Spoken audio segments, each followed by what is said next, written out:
السلام علیکم ورحمۃ اللہ وبرکاتہ۔ ناظرین خوش آمدید کہتے ہیں آپ کو، اور اب ہم آغاز کر رہے ہیں سورۃ الفاتحہ سے۔ جی باقی پھر آپ بھی اپنا مطالعہ کیجئے گا، ہم بھی اپنا مطالعہ آگے انشاءاللہ تعالیٰ بڑھائیں گے۔ ساتھ ہی پوچھ رہے تھے آخری سیشن میں کیا ہوگا، میں نے کہا دورہ ترجمہ قرآن کا آغاز ہوگا۔ قرآن پاک کا آغاز ہوتا ہے سورۃ الفاتحہ سے۔ آئیے سورۃ الفاتحہ کا مطالعہ یاد دہانی کے لیے اور ایک دو ٹپس میں آپ کے سامنے رکھنا چاہوں گا ترغیب و تشویق کے لیے انشاءاللہ تعالیٰ۔ سورۃ الفاتحہ ہے اعوذ باللہ من الشیطان الرجیم بسم اللہ الرحمن الرحیم۔ ایک مرتبہ ہم ترجمہ کر رہے ہیں، پھر تھوڑی سی تشریح اور وضاحت بھی آپ کے سامنے آئے گی انشاءاللہ۔ الحمدللہ رب العالمین، تمام تعریف اللہ سبحانہ وتعالیٰ کے لیے ہے جو تمام جہانوں کا رب ہے۔ الرحمن الرحیم، بہت مہربان نہایت رحم فرمانے والا ہے۔ مالک یوم الدین، بدلے کے دن کا مالک ہے۔ ایاک نعبد و ایاک نستعین، اے اللہ ہم تیری ہی عبادت کرتے ہیں اور تجھ ہی سے مدد مانگتے ہیں۔ اہدنا الصراط المستقیم، ہمیں سیدھے راستے کی ہدایت عطا فرما۔ صراط الذین انعمت علیہم، ان لوگوں کا راستہ جن پر تو نے انعام فرمایا۔ غیر المغضوب علیہم، نہ وہ کہ جن پر غضب کیا گیا، ولا الضالین، اور نہ وہ جو گمراہ ہوئے۔ یہ سورۃ الفاتحہ، اس کے اختتام پر ہم پڑھتے ہیں آمین۔ یہ حدیث مبارک میں ہمیں سکھایا گیا، اور آمین کا ترجمہ اے اللہ قبول فرما یا اے اللہ ایسا ہی ہو جائے۔ یہ ہے سورۃ الفاتحہ، قرآن حکیم کی سب سے پہلی سورت مصحف کی ترتیب کے اعتبار سے۔ اس کی بڑی فضیلتیں ہیں، ہر نماز کی ہر رکعت میں اس کو نبی اکرم صلی اللہ علیہ وسلم نے جاری فرما دیا، اور آپ کی حدیث مبارک بخاری شریف میں لا صلاۃ الا بفاتحۃ الکتاب، فاتحۃ الکتاب اوپننگ سورہ آف دا قرآن، سورہ فاتحہ کے بغیر نماز نہیں ہوتی۔ اسی طرح آپ نے فرمایا یہ قرآن پاک کی عظیم ترین سورت ہے۔ اسی طرح آپ نے فرمایا کہ دو نور ایسے ہیں جو میرے سوا کسی کو عطا نہ ہوئے، ایک سورۃ الفاتحہ اور ایک سورۃ البقرہ کی آخری دو آیات جو معراج کی شب نبی علیہ السلام کو آسمانوں پر عطا ہوئی۔ تو آپ نے فرمایا کہ دو نور ایسے ہیں میرے سوا کسی کو عطا نہ ہوئے۔ آپ نے فرمایا سورہ فاتحہ یہی سبع من المثانی، سورہ حجر آیت 87 میں یہ بات آئی ہے، سبع من المثانی، بار بار دہرائے جانے والی 7 آیات۔ تو اللہ کے نبی علیہ السلام نے فرمایا یہی سورہ فاتحہ سبع من المثانی ہے، بار بار دہرائے جانے والی 7 آیات، والقرآن العظیم، اور یہ قرآن عظیم ہے۔ اور آپ فرماتے صلی اللہ علیہ وسلم اس کی مثال نہ تورات میں ہے اور نہ انجیل میں ہے اور نہ کہیں اور۔ یہ خاص سورۃ الفاتحہ کی عظمتیں ہیں جو نبی مکرم صلی اللہ علیہ وسلم نے بیان فرمائی۔ ایک بہت پیاری حدیث میں بڑی پیاری ترغیب ہے جو اللہ کے رسول علیہ السلام نے عطا فرمائی، اور وہ یہ ہے کہ ہر آیت پر جب بندہ تلاوت کرتا ہے اللہ تعالیٰ کی طرف سے جواب آتا ہے۔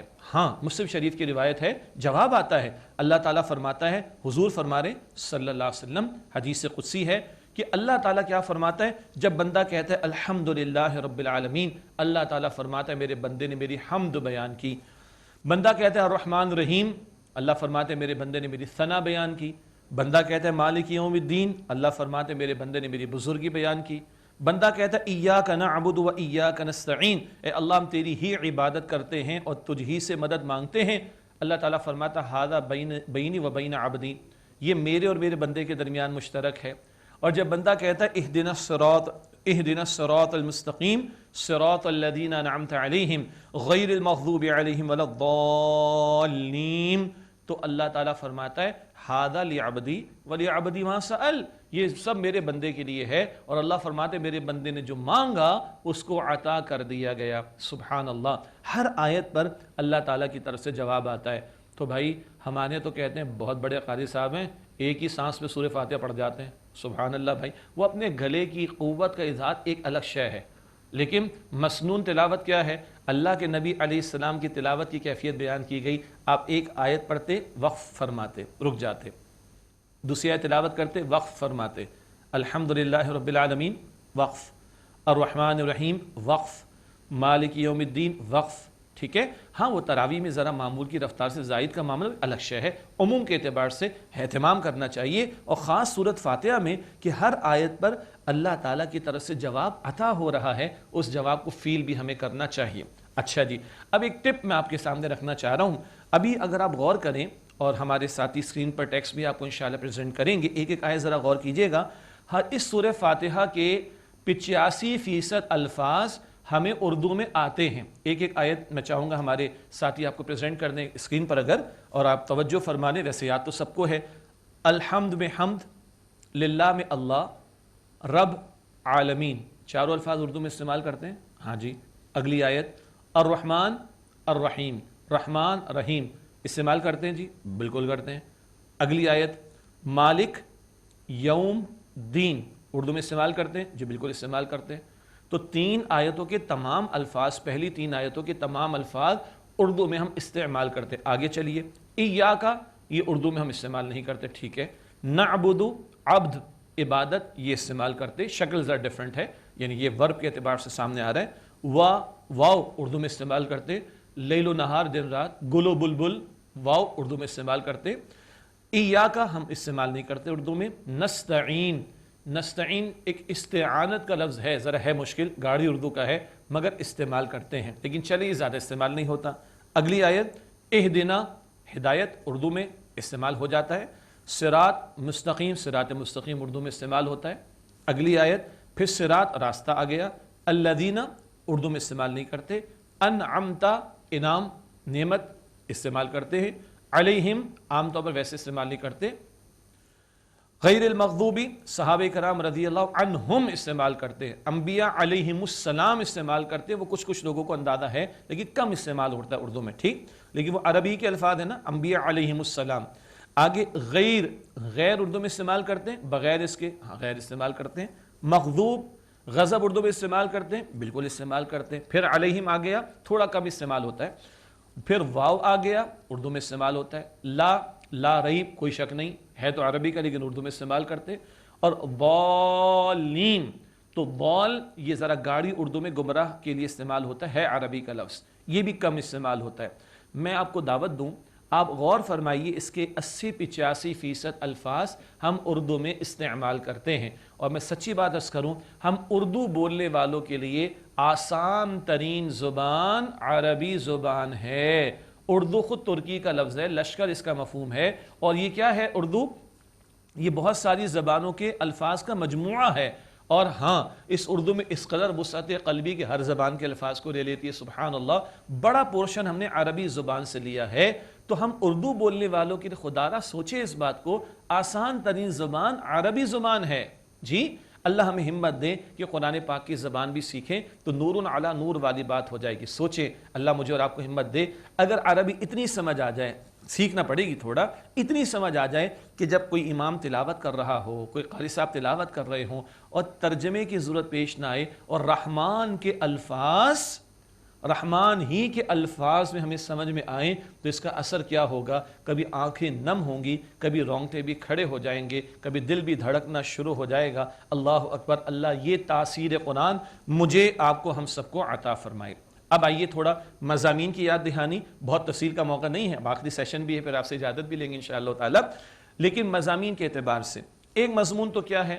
ہمارے 3 بنیادی ایمانیات، توحید، آخرت اور رسالت، ان کا ذکر سورۃ الفاتحہ میں ہے، ابھی اشارہ بھی ہو جائے گا۔ تو ایک بنیادی طور پر مضامین کیا ہے؟ توحید کا ذکر بھی ہے، اور آخرت کا ذکر بھی ہے، اور رسالت کا ذکر بھی ہے۔ ایک خاص اعتبار سے ہے، ایک سلیم الفطرت انسان، گڈ نیچرڈ پرسن، عالم، پورے عالم کو ذہن میں رکھیے، سارے انسانوں کو ذہن میں رکھیے، ایک غور و فکر کرنے والا انسان جس کی فطرت سلامت ہو، جب بھی وہ غور کرے گا ایک نتیجے پر تو پہنچے گا۔ بار بار وہ شعر کا مصرع آ جاتا ہے، کوئی تو ہے جو نظام ہستی چلا رہا ہے، وہی خدا ہے۔ جب بھی ایک شخص بالکل تعصب سے پاک ہو کر غور کرے گا تو تسلیم کرے گا، یہ گلاس خود بخود نہیں بنا، یہ کپ خود بخود نہیں بنا، یہ ٹیبل خود بخود نہیں بنی، جی یہ زمین و آسمان خود بخود تو نہیں بن گئے، پہنچے گا ہے کوئی بنانے والا، شاید وہ اللہ کے نام سے بھی نہیں جانتا مگر اس کی فطرت کہتی ہے کوئی ہے جس نے اس کو بنایا ہے۔ اسی طرح ہر انسان کے اندر، مجھ میں، آپ میں، ہر انسان میں نیکی بدی کا بنیادی شعور موجود ہے۔ ہم سچ کو اچھا سمجھتے ہیں کڑوا، جھوٹ کو برا سمجھتے ہیں، خاص طور پر کب؟ جب کوئی ہم سے جھوٹ بول کر ہمیں دھوکہ دیتا ہے، اندر کی فطرت کیا کہتی ہے؟ اس نے غلط کیا، اس کو سزا ملنی چاہیے اس کی، ایسا ہے نا؟ اور جب ہم سچ بولتے ہیں، ایمانداری سے کام کرتے ہیں، ہم چاہتے ہیں اس کا ریوارڈ ملنا چاہیے، فطرت کی پکار ہے۔ تو ایک فطرت کی پکار یہ بھی ہے کہ بھائی اس دنیا کے اندر آئے ہیں، ہمارے باطن میں نیکی بدی کا شعور ہے، کانشیس ہے، نیکی کا اچھا بدلہ ملنا چاہیے، فطرت کی پکار ہے، بدی کی سزا ملنی چاہیے، فطرت کی پکار ہے۔ کئی مرتبہ دنیا میں اس کے برعکس ہو رہا ہے، مجرم دندناتے پھرتے ہیں، نیک لوگ مصائب کا شکار ہوتے ہیں۔ تو کیا یہ فطرت کے اندر جو کانشیس رکھا گیا شعور یہ بے مقصد ہے؟ نہیں، کوئی وقت تو آئے کہ نیکی کا بدلہ ملے اور بدی کی سزا ملے۔ فَمَن يَعْمَلْ مِثْقَالَ ذَرَّةٍ خَيْرًا يَرَهُ وَمَن يَعْمَلْ مِثْقَالَ ذَرَّةٍ شَرًّا يَرَهُ۔ یہ آخرت ہے، قرآن بتا دیتا ہے کہ ذرہ برابر بھلائی ہے موجود ہوگی، برائی ہے موجود ہوگی۔ انسان کی فطرت سلامت ہو وہ غور فکر سے یہیں پہنچے گا۔ ہاں، اللہ کے حوالے سے یہاں تک تو پہنچے گا کوئی ہے جس نے اس کائنات کو بنایا اور وہ چلا رہا ہے، الٹ اپ نہیں، یہ نظام بے مقصد نہیں، اور یہ نظام بامقصد ہے تو میری تخلیق بھی بامقصد ہے۔ البتہ اس کی تفصیل، وہ کون ہے پیدا کرنے والا، میرا مقصد ہے کیا، میرا ڈیسٹینیشن کیا ہے، میری منزل کیا ہے، یہ عقل نہیں بتا سکتی۔ یہاں بندہ گھٹنے ٹیک کر مجبور ہے کہ دعا کرے، اہدنا الصراط المستقیم، اور یہاں سے پھر رسالت کی اہمیت شروع ہوتی ہے، نبوت کی اہمیت شروع ہوتی ہے۔ پیغمبر آ کر بتاتے کہ تمہارا خالق ہے وہ اللہ ہے، اس نے تمہیں بامقصد بنایا عبادت کے لیے، تمہاری منزل آخرت کی ہے اور اس کی کامیابی ان کاموں کے اندر ہے۔ یہاں سے نبوت کی ضرورت شروع ہوتی ہے۔ میں نے دو باتیں عرض کرنا چاہیے، ایک ہمارے تینوں بنیادی ایمانیات، توحید، آخرت اور رسالت، سورہ فاتحہ میں بات موجود۔ دو، سلیم الفطرت انسان جب غور کرے گا تو خالق تک پہنچے گا ضرور، آخرت تک پہنچے گا ضرور، مگر تفصیل عقل نہیں بتاتی، وہاں نبوت کی ضرورت ہے، ہاتھ پھیلانے پر مجبور ہے بندہ تاکہ معلوم ہو کہ خالق کیا چاہتا ہے اور منزل کیا ہے اور اس کی کامیابی کے لیے کیا کرنا ہے اور کن باتوں سے بچنا ہے۔ یہ بنیادی اس میں مضامین ہیں۔ ایک اور انداز سے دیکھیں، وہ جو حدیث میں نے آپ کو سنائی تھی کہ ہر آیت پر جواب آتا ہے، اس کا ایک آغاز میں بیان کرنے سے رہ گیا مجھ سے۔ اللہ تعالیٰ فرماتا ہے قسمت الصلاۃ بینی و بین عبدی نصفین، میں نے صلاۃ یعنی نماز کو، اللہ اکبر سبحان اللہ، یہ سورہ فاتحہ کی بات ہو رہی ہے اس حدیث میں، اور اللہ نے سورہ فاتحہ کے بیان میں صلاۃ ہی کہہ دیا۔ ساری نماز کا اہم ترین حصہ سورۃ الفاتحہ، آگے پوری حدیث سورہ فاتحہ پر ہے، لیکن اللہ فرماتے ہیں میں نے نماز کو اپنے اور اپنے بندے کے درمیان آدھا آدھا تقسیم کر دیا، فَنِصْفُهَا لِي وَنِصْفُهَا لِعَبْدِي، اللہ فرماتے ہیں آدھا میرے لیے ہے اور آدھا میرے بندے کے لیے ہے۔ 3.5 آیات میں اللہ کا بیان اور 3.5 آیات میں بندے کا بیان، یہ بھی میں ذکر کر دوں گا تمہارے ساتھ۔ ایک بڑی پیاری مثال اس کی دی گئی ہے، ترازو کے 2 پلڑے ہوتے ہیں نا، ایک پلڑے میں 3.5 آیات سبحان اللہ اور ایک پلڑے میں 3.5 آیات۔ کس طرح بھلا یہ پلڑے، اگر وہ ترازو ذہن میں ہو نا، لوہے کے اس کے جو پلڑے ہوتے ہیں، آج کل تو ویٹ اینڈ میجرمنٹ کے الیکٹرانک اسکیلز بھی آ چکے ہیں، لیکن پلڑے کی 3 ڈنڈیاں ہوں اس کو تھامنے کے لیے، اور ادھر بھی 3 ڈنڈیاں ہوں تھامنے کے لیے، تو 3 × 3 6، درمیان میں ڈنڈی ہوتی ہے سبحان اللہ، اور بالکل بیچ میں ہینڈل ہوتا ہے، وہ واو ہے، ایاک نعبد کے بعد والا واو پر آ کر یہ صورت آدھی تقسیم ہو جاتی ہے، آدھا حصہ اللہ کے لیے ہے اور آدھا حصہ بندے کے لیے ہے۔ یہ 3 باتیں میں نے عرض کرنا چاہی، تینوں ایمانیات کا بیان، سلیم الفطرت انسان کے جذبات کا تذکرہ، اور وہ ترازو والی مثال کے آدھا حصہ اللہ کے لیے اور آدھا حصہ بندے کے لیے۔ اب آئیے ان وضاحتوں کے بعد تھوڑی سی تشریح بس اشارتاً ہو جائے۔ الحمدللہ رب العالمین، تمام تعریف شکر اللہ سبحانہ و تعالیٰ کے لیے ہے جو تمام جہانوں کا رب ہے۔ یہ اللہ کی توحید کا بیان، حمد میں تعریف کا پہلو بھی ہے اور شکر کا پہلو بھی ہے۔ اس کائنات میں جتنا غور کریں گے عظمت الہی سامنے آئے گی، اسی کے لیے تمام تعریف، اسی کے لیے تمام شکر ہے۔ الرحمن الرحیم، اللہ کا پہلا تعارف کیا ہے؟ رحمان ہے، رحیم ہے، نہایت رحم فرمانے والا، مسلسل رحم فرمانے والا، یہ اللہ تعالیٰ کا پہلا تعارف ہے۔ ہاں، اور حدیث مبارک میں ہے اللہ تعالیٰ نے، مسلم شریف کی روایت، اللہ تعالیٰ نے اپنی رحمت کے 100 حصے فرمائے، ایک مخلوق کو دیا، 99 اللہ تعالیٰ نے اپنے پاس رکھے۔ مخلوق میں صرف انسان نہیں، جانور، چرند پرند، عرب ہا عرب انسان اور کھرب ہا کھرب مخلوقات سب شامل۔ اور ایک حدیث میں آتا ہے ایک گھوڑی جب حاملہ یعنی پریگننٹ ہوتی تو احتیاط سے قدم رکھتی ہے کہ اس کے حمل میں موجود بچے کو تکلیف نہ پہنچے۔ یہ بھی اللہ کی رحمت کے 100 میں سے ایک حصے کا ظہور ہے۔ تو جس رب نے 99 حصے اپنے پاس رکھے ہوں گے اس کی رحمت کا عالم کیا ہوگا؟ یہ اللہ کا پہلا تعارف ہے۔ ہاں، وہ رحمان و رحیم تو ہے، مگر مالک یوم الدین، بدلے کے دن کا مالک ہے۔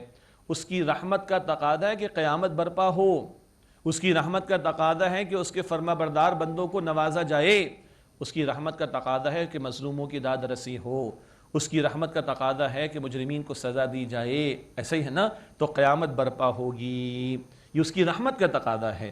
چنانچہ یہ آخرت کا عقیدہ آ گیا۔ ٹھیک، یہ 3 آیات میں اللہ کی حمد، اللہ کی رحمان و رحیم ہونے کا ذکر اور آخرت کے دن کا یقین، اس کے حوالے سے توجہ دلائی گئی۔ ضمناً ایک بات یہ بھی ہے کہ جب یہ آیات ہم تلاوت کریں تو ترجمے کے ساتھ تھوڑی تشریح پر بھی توجہ رہے، وقت ہوا تو ایک اور نقطہ آپ کے سامنے بعد میں رکھیں گے انشاءاللہ۔ ایاک نعبد، یہاں آ کر یہ آیات 3.5 مکمل ہو رہی ہیں۔ ایاک نعبد، اے اللہ ہم تیری ہی عبادت کرتے ہیں۔ پہچان لیا نا خالق کو، ہے کوئی مالک کو، ہے کوئی، اسی کی عبادت کرنی ہے۔ یہ آپ کا میرا مقصد زندگی ہے۔ سورہ زاریات کے آیت نمبر 56 میں ہم نے پڑھا تھا وَمَا خَلَقْتُ الْجِنَّ وَالْإِنسَ إِلَّا لِيَعْبُدُونَ، اللہ تعالیٰ فرماتا ہے میں نے جنات اور انسانوں کو صرف اپنی عبادت کے لیے پیدا کیا۔ یہاں اقرار کا ذکر آ گیا۔ اب تک 3rd میں بات تھی، وہ اللہ رب ہے تمام جہانوں کا، وہ رحمان الرحیم ہے، بدلے کے دن کا مالک ہے۔ یہاں ڈائریکٹ کنیکشن ہو گیا، ایاک نعبد، اے اللہ ہم تیری ہی عبادت کرتے ہیں۔ یہ ہے عبادت اللہ تعالیٰ کا حق۔ اگلا حصہ وہ بندے کے لیے ہے، اور پھر اگلی 3 آیات بندے کے لیے، تو آدھا آدھا تقسیم ہونے کا معاملہ۔ وَإِيَّاكَ نَسْتَعِينُ، اور تجھ ہی سے مدد مانگتے ہیں۔ اللہ کی عبادت تھوڑی دیر پہلے ذکر آ گیا، 24 گھنٹے۔ اللہ کتنے گھنٹے ہمارا معبود ہے جی؟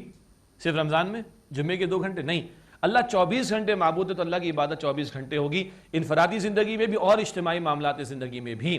ہاں، اللہ کی عبادت اس کی توفیق کے بغیر ممکن نہیں ہے، تو وَإِيَّاكَ نَسْتَعِينُ، اللہ تجھ ہی سے مدد مانگتے ہیں۔ اسی لیے ہر فرض نماز کے بعد نبی اکرم صلی اللہ علیہ وسلم کی دعا، جس کا ذکر تھوڑی دیر پہلے آیا تھا، اللہم اعنی علی ذکرک وشکرک وحسن عبادتک، اے اللہ میری مدد فرما اپنے ذکر کے لیے معاف کیجیے گا، اے اللہ میری مدد فرما اپنے ذکر کے لیے اور اپنے شکر کے لیے، وحسن عبادتک، اور اپنی عمدہ عبادت کے لیے۔ تو اللہ کی عبادت، اللہ کی استعانت اس کی توفیق کے بغیر ممکن نہیں۔ عبادت اللہ کا حق ہے اور مدد مانگنا بندے کی حاجت ہے، بندے کی ضرورت ہے۔ ٹھیک، تو اللہ کا حق ہے عبادت اور بندے کی ضرورت ہے اس کا دعا مانگنا۔ تو 3.5 آیات اللہ کے لیے ہو گئیں اور ایاک نستعین معاف کیجیے گا، یہ حصہ اس آیت میں بندے کے لیے ہو گیا، اور اگلی 3 آیات میں بندے ہی کے لیے رہنمائی آ رہی ہے۔ ایک اور ذرا گہرا نقطہ ہے، نعبد اور نستعین عربی میں یہ فعل مضارع ہے۔ ایک ہوتا ہے فعل ماضی پاسٹ ٹینس، عربی میں ہوتا ہے فعل مضارع جس میں پریزنٹ اور فیوچر دونوں کا ترجمہ ہوتا ہے، حال اور مستقبل دونوں کا ترجمہ۔ ہمارے استاد فرمایا کرتے تھے بھائی دونوں ترجمے ذہن میں رکھو، ورنہ بہت بڑا دعویٰ ہے، کیا علم تیری ہی عبادت کرتے ہیں، بہت بڑا دعویٰ ہے، اور کرتے رہیں گے۔ اب یہ ذرا بات بیلنس ہو جائے گی، ہم تجھ ہی سے مدد مانگتے ہیں، بہت بڑا دعویٰ ہے، اور مانگتے رہیں گے، فیوچر کا ترجمہ مستقبل کا، یہ بات بیلنس ہو جائے گی۔ یہ 2 ترجمے بھی ذہن میں رہیں عربی اسلوب فعل مضارع کے اعتبار سے۔ اگلی 3 آیات تمام کی تمام بندے کے لیے، اہدنا الصراط المستقیم، اے اللہ ہمیں سیدھے راستے کی ہدایت عطا فرما دے۔ بہت تفصیل کا موقع نہیں، بندہ دعا کرتا ہے، اللہ تعالیٰ قرآن پیش کر دیتا ہے ہمارے سامنے، گو کہ سورہ فاتحہ بھی قرآن پاک کا حصہ ہے، ادھر دعا ادھر جواب، یہ پورا قرآن، ذالک الکتاب لا ریب فیہ، یہ قرآن وہ کتاب ہے جس میں کوئی شک نہیں ہے۔ تو صراط مستقیم یہ پورا قرآن ہے، اور حدیث ہے جامع ترمذی میں نبی اکرم صلی اللہ علیہ وسلم نے فرمایا وَهُوَ الصِّرَاطُ الْمُسْتَقِيمُ، یہ قرآن حکیم ہی سیدھا راستہ ہے۔ البتہ سیدھا راستہ کتابی شکل میں عطا ہو رہا ہے، اور راستے پر چلنے والوں کا ذکر بھی آ رہا ہے۔ کتاب بھی ضروری ہے اور افراد بھی ضروری ہیں، اور افراد میں ٹاپ پر انبیاء اور رسول اور ان کے سردار محمد مصطفیٰ کریم صلی اللہ علیہ وسلم۔ یہاں سے رسالت کی طرف بھی اشارہ ہو گیا، اے اللہ پہچان گئے مگر تجھے کیسے مانیں، تیری عبادت کیسے کریں، مان گئے آخرت ہے تیاری کیسے کریں، ہمیں تو ہدایت دے دے۔ اور یہ ہدایت زندگی کے تمام گوشوں میں، انفرادی معاملات میں بھی اور اجتماعی معاملات میں بھی ضروری، فرد کے معاملات کے لیے بھی ضروری، اور حاکم اور محکوم ہو، آجر اور اجیر ہو، امپلائر یا اور امپلائی ہو جی، اور حکمراں اور رعایا، مرد اور عورت میں توازن کدھر ہے، آجر اور اجیر میں توازن کدھر ہے، حاکم اور محکوم میں توازن کدھر ہے، یہ عقل انسانی نہیں سکھا سکتی۔ یہاں بندہ گھٹنے ٹیک کر مجبور ہے کہ اللہ کے سامنے ہاتھ پھیلا دے، اہدنا الصراط المستقیم، اللہ سیدھے راستے کی ہدایت دے دے۔ اور اب یاد آیا، نوٹ کیا تھا آپ نے، کہاں تک ہدایت کے محتاج ہیں؟ بس کلمہ پڑھ لیا؟ نہیں۔ ماہ رمضان میں محنت کر لی؟ نہیں۔ ایک دفعہ دورہ ترجمہ قرآن سن لیا؟ نہیں۔ ہاں، مرتے وقت کلمہ مل گیا؟ نہیں۔ قبر میں راحت مل گئی؟ نہیں۔ حشر کے میدان میں آسانی ہو گئی؟ نہیں۔ الصراط یعنی پل صراط سے گزار دیے گئے؟ نہیں۔ جنت میں داخلے تک ہدایت کے محتاج ہے نا۔ الحمدللہ الذی ہدانا لہذا وما كنا لنهتدی لولا ان ہدانا اللہ۔ تمام شکر تعریف اللہ سبحانہ وتعالی کے لیے ہے جس نے یہاں جنت تک کی ہمیں ہدایت دے دی، اور ہم ہرگز ہدایت پانے والے نہ ہوتے اگر اللہ سبحانہ وتعالی ہی نے ہمیں ہدایت نہ دی ہوتی۔ اس احساس کے ساتھ یہ دعا کی جائے۔ اور ایک بڑا عجیب نکتہ ہے، نبی مکرم علیہ السلام کے ذریعے ہم تک ہدایت پہنچی، مگر نبی مکرم علیہ السلام بھی ہر نماز کی ہر رکعت میں سورہ فاتحہ کی تلاوت فرماتے، اور حیات طیبہ کی آخری رکعت کی آخری نماز کی آخری رکعت میں حضور نے یہی دعا کی تھی۔ امت کو تعلیم یہی ہو رہی ہے، صراط الذین انعمت علیہم، راستہ ان کا اے اللہ جن پر تو نے انعام فرمایا۔ اللہ کا انعام کن لوگوں پر ہوا؟ قرآن پاک میں ہے، سورہ نساء کی آیت نمبر 69 من النبیین والصدیقین والشہداء والصالحین، انبیاء، صدیقین، شہداء اور صالحین، ان پر اللہ کا انعام ہوا۔ تو کتاب بھی ضروری اور انعام یافتہ افراد بھی ضروری، ان میں ٹاپ پر انبیاء اور انبیاء کے سردار امام الانبیاء صلی اللہ علیہ وسلم۔ حاصل کلام، کتاب بھی ضروری اور صاحب کتاب صلی اللہ علیہ وسلم بھی ضروری، قرآن پاک بھی ضروری اور سنت رسول بھی ضروری صلی اللہ علیہ وآلہ وسلم۔ اور ابھی صورت مکمل نہیں ہوئی، آگے فرمایا غیر المغضوب علیہم، نہ وہ کہ جن پر غضب کیا گیا، ولا الضالین، اور نہ وہ جو گمراہ ہو گئے۔ مسند احمد میں حدیث ہے، اللہ کے نبی علیہ السلام نے خود فرمایا مغضوب علیہم، غضب کن پر ہوا؟ یہود پر۔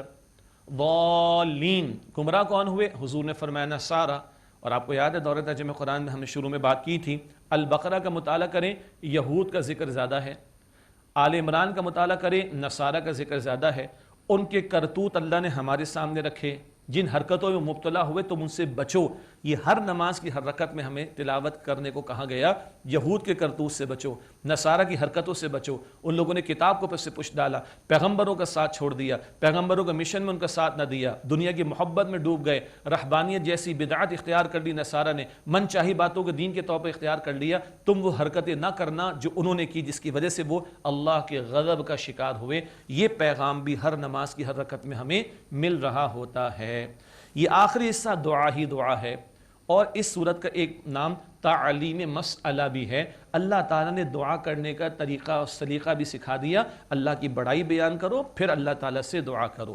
اس کے اختتام پر ہم پڑھتے ہیں آمین، اے اللہ قبول فرما، یعنی اے اللہ ایسا ہی ہو جائے۔ ناظرین کرام، اتنا ہی کافی ہے، اور پروگرام کا وقت بھی مکمل ہو رہا ہے۔ اور امام احمد بن حنبل رحمۃ اللہ علیہ کے چھوٹا سا کتابچہ ہے، اور فرماتے تم سورہ فاتحہ کیسے پڑھ کے گزر جاتے ہو؟ اللہ کی نعمتیں یاد کر کے تمہیں رونا نہیں آتا؟ اللہ کی رحمت کا ذکر سن کر تمہیں رونا نہیں آتا؟ بدلے کے دن کا ذکر کر کے تمہیں رونا نہیں آتا؟ عبادت کا ذکر کر کے تمہیں احساس نہیں ہوتا؟ مدد مانگنے کی محتاجی کا ذکر ہوتا ہے تو تمہیں اپنی بے بسی کا اندازہ نہیں ہوتا؟ صراط مستقیم کا ذکر ہوتا ہے تو تمہیں اس کی حاجت کا احساس نہیں ہوتا؟ مغضوب علیہم ضالین کا ذکر ہوتا ہے تو ان کے کرتوتوں سے بچنے کا تمہارے اندر خیال پیدا ہوتا ہے کہ نہیں؟ اللہ تعالیٰ یہ توجہ مجھے، آپ کو، ہم سب کو عطا فرمائے۔ یہ ہم نے آغاز کر دیا، اب آپ بھی آگے بڑھیں، ہم بھی انشاءاللہ آگے بڑھیں گے۔ اللہ تعالیٰ سے دعا کر لیتے ہیں اس سارے پہلو کے اعتبار سے۔ یہ 30ویں شب بھی مل گئی، آئیے اللہ تعالیٰ سے ہم دعا کر کے اس پروگرام کو مکمل کرتے ہیں، اور اسی کے ساتھ انشاءاللہ ناظرین ہم آپ سے اجازت چاہیں گے، پھر کسی اور پروگرام میں انشاءاللہ آپ سے ملاقات کا سلسلہ رہے گا۔ آئیے دعا کر لیتے ہیں۔ بسم اللہ الرحمن الرحیم، یا ذا الجلال والاکرام، یا اکرم الاکرمین، یا ارحم الراحمین، یا رب السماوات والارض، یا مالک الملوک، اللہم صلی علی محمد وعلی آل محمد وبارک وسلم۔ ربنا تقبل منا انک انت السمیع العلیم وتب علینا انک انت التواب الرحیم۔ اللہم لک الحمد ولک الشکر، اے اللہ تمام شکر تعریف تیرے لیے ہے، اے اللہ تمام احسانات تیرے ہیں، اے اللہ تیرا فضل، تیرا انعام، تیری توفیق سے ہی اے اللہ یہ ماہ مبارک کی محنتیں ہوئیں، اے اللہ یہ ساری محنتیں حقیر سی ہیں، ٹوٹی پھوٹی، اللہ اپنی بارگاہ میں قبول فرما لے۔